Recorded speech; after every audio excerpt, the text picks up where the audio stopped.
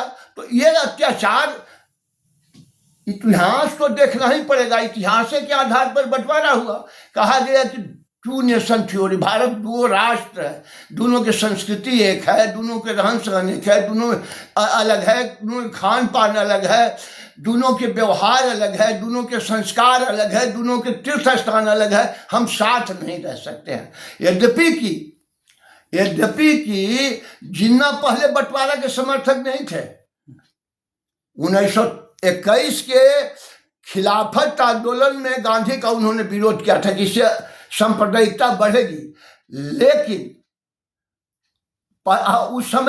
उस समय के पहले तक 1910 में मोहम्मद अल्लामा इकबाल ने लिखा था कि सारे जहां से अच्छा हिंदुस्तान हमारा, हम बुलबुले हैं इसके, हम बुलबुले हैं इसके, यह गुलसिता हमारा। बाद में उन्होंने वही पर लिखा कि मुस्लिम है हम, वतन है सारा जहां हमारा, चीनो अरब हमारा, हिंदुस्तान हमारा। हमारा तो समूचे दुनिया है, वही इकबाल। और 1930 में लाहौर अधिवेशन में उन्होंने 2 नेशन थ्योरी की स्थापना की कि हिंदू मुस्लिम, जो लिखता था कि राम के अस्तित्व पर हमको नाज है, वह लिखता था कि इमाम हिंद के वो इमाम हिंद हैं। अब बाद में ऐसा लिखा कि माने बंटवारा हो गया। उसने अल्लामा इकबाल जैसा वो बहुत प्रभावित करते हैं इस्लामिक जगत को। जी जी। अच्छा, एक सवाल हम ये जानना चाहेंगे, जैसे एक मुस्लिम कम्यून है, हिंदू कम्यून है, या फिर जाति भी है, जाति में अलग अलग जातियां होती हैं, लोग बटे हुए होते हैं, धर्म के अनुसार लोग बटे हुए होते हैं। लेकिन क्या अपनी जाति से ऊपर उठ करके कहना एक बात होती है, बट वैसे व्यवहार करना और उसको सोचना, जैसे मान लिया कोई मुस्लिम या इस्लाम धर्म का है, तो भले ही कुछ क्षण तक वो एकता की बात करे या हिंदू एकता की बात करे, लेकिन जब मतलब उससे ऊपर उठना बड़ा मुश्किल होता है। क्या ये सामान्य आदमी के बस की बात तो नहीं? मुझे तो लगता है बहुत उच्च सोच है। ठीक है। अभी तो हम जिस आजादी की लड़ाई के बाद निकले हैं, जिस तरह के चेंज, अभी तो ऐसी राजनीति हो गई कि जाति आधारित राजनीति हो गई है। अन्यथा जातिवाद तो बहुत समाप्त हो। पहले विधवा विवाह नहीं होता था, अब विधवा विवाह सब कहीं रुकता नहीं है। पहले जो पिछड़े हैं लोग हैं, उसमें अवधिया कुर्मी में विधवा विवाह नहीं होता था, डांगी कोयरी में विधवा विवाह नहीं होता था। वो लोग एक जन्मिया कहलाते थे, और फॉरवर्ड तो सब एक जन्मिया थे ही।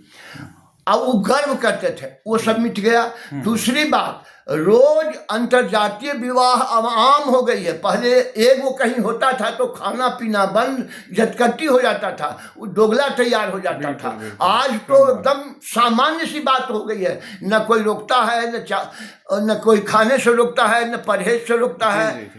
अच्छा, क्या अंतरधर्मीय विवाह भी सामान्य नहीं हो गया है? नहीं, अंतरजातीय विवाह सामान्य हो ही नहीं सकता है। वहां तो ये है कि इस्लाम कबूल कर लो, तब फिर कैसे होगा? इस्लाम कबूल किए बिना उनके यहाँ लड़कियां रह नहीं सकती। बहुत सारे लोग हिंदू हैं जो इस्लाम वाली लड़की से शादी किए हैं, और कई ऐसे इस्लाम की लड़कियां, उन पर खतरा भी मंडराते रहता है। पहले तो कुछ हो भी जाता था, अब आज के दिनों में खतरा भी से वंचित नहीं है। जबकि आम बहुत से मुस्लिम नेता हैं जिनकी लड़कियां सवर्णों की हैं। जी जी।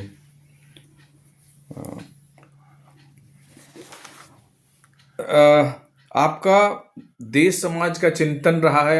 इधर शायद आप एक किताब भी लिखने वाले हैं या लगे हुए हैं। उसमें किताब का नाम भूमिहार ब्राह्मणों का अतीत है, और नौग्रामा से नौमा तक 2 किताबें आपकी हैं।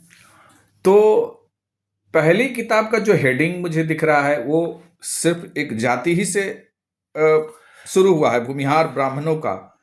तो क्या इस संदर्भ में क्या कहना चाहेंगे? किस तरह की किताब है और क्या कहेंगे इसके बारे में? जी, मेरा इस पर कहना यह है कि उसमें किसी जाति का महिमा मंडन नहीं है, और ना उसमें एक ऐतिहासिक संदर्भ में, एक चिंतन नहीं, ऐतिहासिक संदर्भ में मैंने उसको जोड़ करके देखा है। मैंने पढ़ा, ये किताब मैंने 1-2 वर्ष नहीं, कम से कम 20-25 वर्षों के अध्ययन के बाद लिखा है। वाल्मीकि रामायण पढ़ा, पूरा श्लोक के साथ मैंने उसमें कोट किया है। उसमें मैंने पढ़ा कि अयोध्या के वर्णन देखा कि अयोध्या में इतनी संपन्नता थी कि वहां के ब्राह्मण दान देते थे, ब्राह्मणों के दान देने की परिपाटी थी। महाभारत को मैंने पढ़ा, महाभारत में एक प्रसंग आया, हाँ एक प्रसंग आया है कि एक ब्राह्मण को एक राजा ने कहा, नहीं इक्ष्वाकु ने कहा कि आप दान मांगो। तो उस ब्राह्मण ने डपट कर कहा कि दान लेने वाला मैं नहीं हूं, दान देने वाला हूं, तुम ही मांग लो। अच्छा, पर मैंने प्रसंग देखा कि परशुराम का प्रसंग देखा जनकपुर में, तो राम से जब तो उन्होंने कहा है, राम और दोनों में विवाद हुआ, और जब कहा कि क्षत्रियों के आप द्रोही हैं, इस तरह कुछ बात आई, तो उन्होंने कहा वो क्षत्रियों के द्रोही नहीं थे, वो द्रोही थे अत्याचारी क्षत्रियों का। और उन्होंने 17 बार क्षत्रियों का संहार इसलिए किया था कि बार बार युद्ध, वो अत्याचार कर रहे थे। इनके पिता थे तपस्या कर रहे थे, तपस्या में धनुष बाण रखकर लीन थे, ब्राह्मण थे, धनुष बाण रखे हुए थे, लीन थे। उसी समय एक अत्याचारी राजा किरात अर्जुनियम आया और उसने उनका वध कर दिया। जब मालूम इनको हुआ कि ये ऐसा किया है, तो अत्याचार को मिटाने के लिए उसको मार दिए, और मार करके जो सारी संपत्ति उससे लूट ले लिए, और लूट करके ले करके उन्होंने अपने गुरु कश्यप को दे दिया। कश्यप ने अपने पास नहीं रखा कुछ, कश्यप ने सारे लोगों को खेती के लिए दिया। तो वहां भी प्रसंग है। मेरा ये सवाल था कि ये भूमिहार से अगर कोई मान लिया सामान्य व्यक्ति देखेगा तो लगेगा कि भूमिहार की किताब है, या मतलब उसके मतलब शीर्षक से, किताब के नाम से ही लगता है कि भूमिहार का कोई महिमा मंडन या सिर्फ भूमिहारियत जो एक आम अभिधारणा है भूमिहार के संदर्भ में। तो क्या कहना चाहेंगे इस किताब के बारे में? कोई जरूरी तो नहीं है कि आम धारणा को खंडित नहीं किया जाए, आम धारणा पर प्रकाश डालने ही के लिए मैंने लिखी है वो किताब। जी जी जी जी। लोग आम धारणा को पर प्रकाश डालने के लिए ही किताब लिखी गई है कि वो उसके बाद इतिहास देखिए, रामशरण शर्मा है या क्या कहते हैं, इन सब किताबों का अपने वो इसमें सब मैंने कोट किया है। रामशरण शर्मा है, और देखिए ना, शायद वो एक भेलावर के हैं, उनकी बात कर रहे हैं क्या? यही तो भेलावर वाले हैं, तो वो सब उतना नहीं है। आप रामशरण शर्मा है, उसके बाद अरे मार्क्सवादी है, वो ब्राह्मणों के बारे में हर जगह अच्छी किया है। तो उसने लिखा है, सारी किताबों में दिया हुआ कि ब्राह्मण और क्षत्रिय में कैसे लड़ाई हुई, क्षत्रिय गौण हो गए, ये हर जगह है। उनके पास, ब्राह्मणों के पास जमीन भूदेय से आया, फिर प्रधानमंत्री भूदेय दान देता था, और उससे बना ये दान की परिपाटी तो शिवाजी के बाद तक चलती रही। आज भी गांव में दान देता है। उस समय बड़े बड़े लोग थे। ये इसी तरह से भूमिहारों के पास जमीन आई है।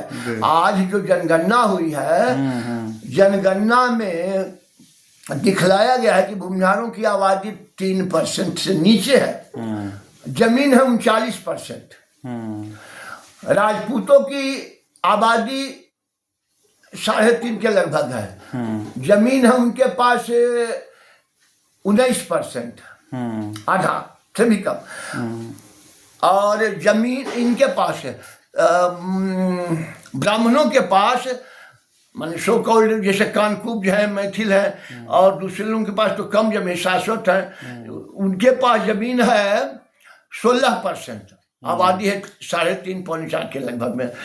यादवों के पास जनसंख्या है 14%, जमीन है 7% 8% के बीच में। तो मतलब ये कहने का मतलब कि हमारी जमीन जो है प्राचीन काल से चली आ रही है, कोई इधर के नहीं है। अंग्रेजी काल में भी टेकारी, अमामा, बेतिया, बनारस, हथुआ, शिवहर, ये सारे के सारे राजा जो थे और उनके पास अकूत संपत्ति थी, अकूत भू संपत्ति थी। ब्राह्मणों में मैथिल ब्राह्मण के एक था यहाँ दरभंगा, और सारे लोग को हिंदू सिंह टाइटल था। जी जी। जिनके पास संपत्ति थी सब सिंह हो गए थे। दरभंगा एक कामेश्वर सिंह भी थे, तो यहाँ टेकाई गोपाल शरण सिंह। संपत्ति आई वो अथी वाला। पाठक क्यों पढ़ना चाहेंगे किताब? क्या मिलेगा इस किताब में पाठक को? पाठक हमारा अपना अनुभव एक करीब करीब, हाँ उसमें एक और बात है, ये जो उसमें ज्यादातर मगध के बारे में है। क्योंकि इस तरह की और भी किताबें शायद पता नहीं है या नहीं, मुझे नहीं उतना मालूम, लेकिन क्या मिलेगा उनको पढ़ने से मिलेगा कि कैसे किसी से छीनी नहीं गई है जमीन, किसी 10, 100, 200 बरस के हाथ में नहीं आई है, ये हजारों बरस के इतिहास में है इसका थी। और इन लोगों ने 3 ब्राह्मण बड़े प्रसिद्ध हुए इतिहास में। इतिहास ही कहिए, उसके पहले कहिए, उसमें विश्वामित्र, उसमें है परशुराम और अगस्त। तीनों ये पुरोहित से तीनों वंचित है, पुरोहित इसमें कोई भी नहीं है। विश्वामित्र ने राम को मैंने अस्त्र शस्त्र सुसज्जित किया। परशुराम ने उन्हें, विश्वामित्र ब्राह्मण है, हाँ ब्राह्मण है, और परशुराम ब्राह्मण है। सब ब्राह्मण से ही ना भूमिहार हुए, लेकिन परशुराम को लोग भूमिहार लोग ज्यादा वो लेके चलते हैं, इसलिए कि क्षत्रियों जीत करके छीन करके दिए, इसीलिए लोग कहता है। ऐसी बात नहीं है, राम और परशुराम में बहुत मित्रता हुई। परशुराम ने राम को अमोघ अस्त्र दिया। जब उनको मालूम हो गया कि क्षत्रिय सही है, तो उन्होंने जो उनके पास अमोघ अस्त्र था, वो राम युद्ध के बाद, युद्ध हुआ कहाँ, मिथिला में दे दिया। तुम अधिकारी हो, तुम ही इसकी रक्षा करो, दिया है अमोघ अस्त्र। अच्छा, अगस्त पहला ब्राह्मण थे जो दक्षिण से, उत्तर से दक्षिण गए और द्रविड़ और आर्य सभ्यता दोनों को समावेश किए, और उन्होंने भी राम को दिव्यास्त्र दिया। अगस्त ऋषि द्रविड़ सभ्यता दक्षिण वाली को वो समावेश, उत्तर से समावेशित, हाँ उत्तर के थे वो। अच्छा। उन्होंने कहा विंध्याचल तुम रुक जाओ, और हम जब तक उस पार से नहीं आएंगे तब तक नहीं जाना। उस पार से कभी आए ही नहीं। किताबों में इन सब का जिक्र मिलेगा? हाँ सबका जिक्र है, सबका जिक्र है। अच्छा, सब मतलब सबका जिक्र है, रामायण के लाइन से जिक्र है, सबूत। रामचरितमानस नहीं, वाल्मीकि रामायण से है, महाभारत के श्लोक है उसमें, रामायण के श्लोक है। कितने पृष्ठ का लगभग है ये? करीब 300 पर। कब तक ये किताब आ जाएगी? या वो प्रेस में जल्दी ही आना चाहिए। तो ये चिर प्रतीक्षित पुस्तक आपकी है, और पाठक तो अच्छा, ये पाठक सिर्फ मगध में रहेगा? जैसे मगध का इतिहास कोई छोटा इतिहास नहीं है, इतिहास है शुरुआत, इतिहास भारत का शुरू का इतिहास मगध से शुरू होता है। मगध अगर घटा लिया जाए तो फिर भारत का कोई इतिहास नहीं रह जाएगा। अच्छा, ये एक जाति जो भूमिहार मानते हैं, तो वो क्या भारत में कहाँ कहाँ पर है? मतलब जहां भी खेती करने वाले ब्राह्मण हैं, खेती जिनके पास थी, लोकमान तिलक महाराष्ट्र के चित्पावन ब्राह्मण थे, विनोबा चित्पावन ब्राह्मण थे, सावरकर चित्पावन ब्राह्मण थे, और सारे के सारे भूमिहार से जुटे हुए हैं। वो भी उसी से हैं। तिलक ने तो बनारस में कहा था कि हम आप ही के हैं, दोनों के अब तो सब समान उद्योग, गडकरी हैं, ये गडकरी हैं, और मतलब उनका फैलाव संपूर्ण भारत। हाँ, और त्यागी जो है हरियाणा में, वो भी वही है। अब तो शादी विवाह सब उनसे धड़ल्लेस हो रहा है।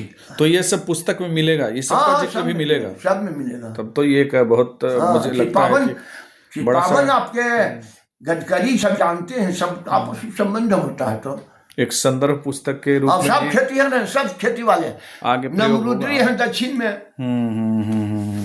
महियाल है, अरे महुआल जो यहाँ गांव का जुटा हुआ है ना, उसका संदर्भ है महियाल, महुआल। भूमियालों की वहां पहले से आबादी होगी, पर महियाल पंजाब में महियाले कहे महियाल जाते तो हैं। टाइट, हाँ महियाल टाइटल रहता है। हाँ हाँ, महियाले टाइट है ये। त्यागी जिन्हें पूजा पाठ को छोड़ दिया, त्यागी कहलाते हैं वो, हरियाणा में है। ये करीब 35 मिनट हमने बातचीत किया, मतलब आपकी किताबों से और आपके क्या आपकी सोच है भारतीय राजनीति को लेकर के। तो ये तो सेव हो गया है। और लास्ट में एक मैसेज क्या देना चाहेंगे, जैसे आजकल का जो समाज है और आजकल के जो लोग हैं? हमारे ख्याल से जातीय जनगणना का विरोध होना चाहिए था, इतना जबरदस्त विरोध होना चाहिए। काहे कि इतनी जातियां हिंदुओं में है, जाति तो मर चुकी थी, अगले 50 वर्ष में जाति समाप्त हो जाती, लेकिन चुनावी राजनीति फिर सुधार दिया।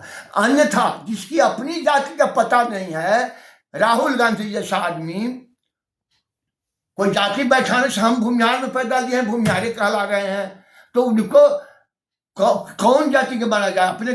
तो वैसे लोग फैला रहे हैं। इसका मतलब उनका है कि हिंदुओं को जितना जर्जर के लिए तोड़ दे और मुसलमानों को एक जगह जोड़ करके, यही तो राजनीति चल रही है अभी। इस संदर्भ में कभी कोई वर्मा IAS थे शायद, कोई विवादास्पद उन्होंने टिप्पणी की है, क्या आपको पता है? खूब पता है। क्या, मुझे तो याद नहीं है शायद, तो क्या पता खूब है, मध्य प्रदेश में। तो क्या इंगित करता है उनका ये कहना?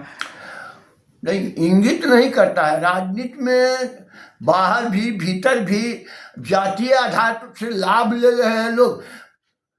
अभी जो कितने लोगों के ब्राह्मणों के यहाँ ब्राह्मणों की लड़की रखे हुए हैं या विवाह किए हुए हैं, कहाँ कोई विरोध कर रहा है?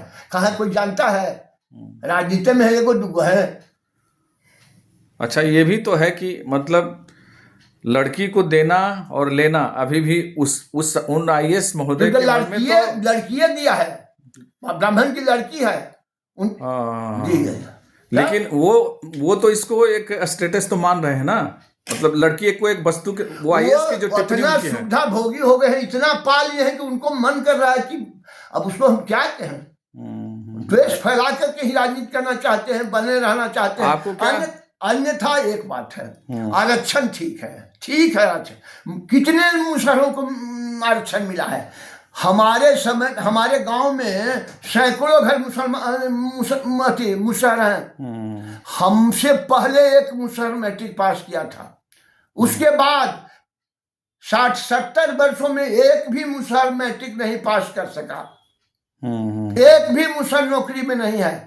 उनके लिए कौन बोल रहा है? उनके लिए कौन बोल रहा है? ले रहे हैं लोग, पासवान ले रहे हैं लोग। अब क्या कहा जाए, उतने में वो सेटिस्फाइड है, जैसे सेटिस्फाइड नहीं है। उसको जिसको पास जाना चाहिए था वहां जा नहीं रहा है। आरक्षण एक्चुअली मुसलमानों के लिए था, डोम के लिए था, या अभी है जिनको मिल चुका, हाँ उनके लिए भी है, जिनके घरों में नहीं मिला है। तो क्या आप इसकी वकालत कर रहे हैं कि जिनको अभी मिला नहीं है सिर्फ उनके लिए उन्हीं को मिलना चाहिए? जिनको एक बार मिल गया, 2 बार मिल गया, उनको नहीं मिलना चाहिए। उनको तो उन्नति करने का मौका मिल गया, अन्यथा 500 वर्ष में भी गरीबों को नहीं मिल पाएगा। और दूसरी बात, परिवारवाद पर भी अंकुश लगना चाहिए। इसमें भी आरक्षण होना चाहिए कि मंत्री का बेटा या मुख्यमंत्री का बेटा फिर मुख्यमंत्री हो, प्रधानमंत्री का बेटा फिर उम्मीदवारी की अति करे। इस पर तो कम से, जब आप करोड़ों पर आरक्षण लगा सकते हैं, करोड़ों लोगों के महत्वाकांक्षा को आप दबा सकते हैं, तो 2-4 घराने के दबाने में कौन सी बात है? कोई बने, जादव बने, राजपूत बने, कोई बने, उसमें कोई दिक्कत नहीं है। लेकिन बार बार एक उसी घर के बने, अनपढ़ रहे वो भी बने। मतलब ये लोकतंत्र का तो क्या आप घिनौना रूप मानते हैं है। कि संविधान में वंशवाद को रोकने के लिए कोई एक जरूरी चीज है। सुधार? जैसे आरक्षण जरूरी है ना, वैसे ही वंशवाद को रोकने के लिए हम्म, जरूरी है उसमें भी आरक्षण। जनता सब भी लोगों को देगा, किसी जाति का नहीं, उन्हीं को दो। लेकिन एक ही वंश के तरह लगातार वो नहीं होना चाहिए। एक दूसरे को अगर लग रहा है कि लोकतंत्र, तो लोकतंत्र तो उसमें भी जा रहा है, जिनको आप मेधा की माने अथी नहीं कर रहे हैं, मेधा का अपमान कर, इसमें तो 2-4 घरानों का जाएगा। जी, अंत में 2 शब्द उसके बाद अब क्या वही मैसेज क्या देना चाहेंगे? और 40 मिनट हो गए हैं हम सबके इस वार्ता के। क्या आजकल के जैसे आपने कहा कि वो जो जातिगत जनगणना है इससे संबंधित कुछ बात की, लेकिन जाति गणना जितने देश के युवा लिए हैं, हम हमारे अपने आसपास के जो युवा वर्ग हैं और राज्य के हैं या फिर गांव घर के हैं, उनको एक मैसेज क्या देना चाहेंगे आप? सबसे बड़ी बात है कि जातीय जनगणना का लक्ष्य क्या है। सबसे बड़ी बात ये उन्नति करना रहे किसी दबे हुए के, तो हर कोई जानता है कि मुसलमान दलित है, हर कोई जानता है कि डोम बेचारा दलित है, उस पर उठा। लेकिन आपकी नीयत तो केवल अलग कर करके आपको एक वर्ग को एकदम बिल्कुल तोड़ देना है और दूसरे को एक जगह इकट्ठा कर। मुसलमानों में 72 फिरका है, सैकड़ों जातियां हैं, अंसारी है, जोल्हा है, दुनिया है, चूड़ीहार है, ये कसाई है, मतलब ऐसा लगता मलिक है, शेख है, सैयद है, पठान है। ऐसा लगता है कि युवा वर्ग को कह रहे हैं कि जातीय उन्माद में नहीं आना चाहिए। नहीं, एकदम नहीं। और जातीय जनगणना का विरोध होना चाहिए। बहुत बहुत धन्यवाद आपको, आपने अपना बहुमूल्य समय दिया। जी धन्यवाद।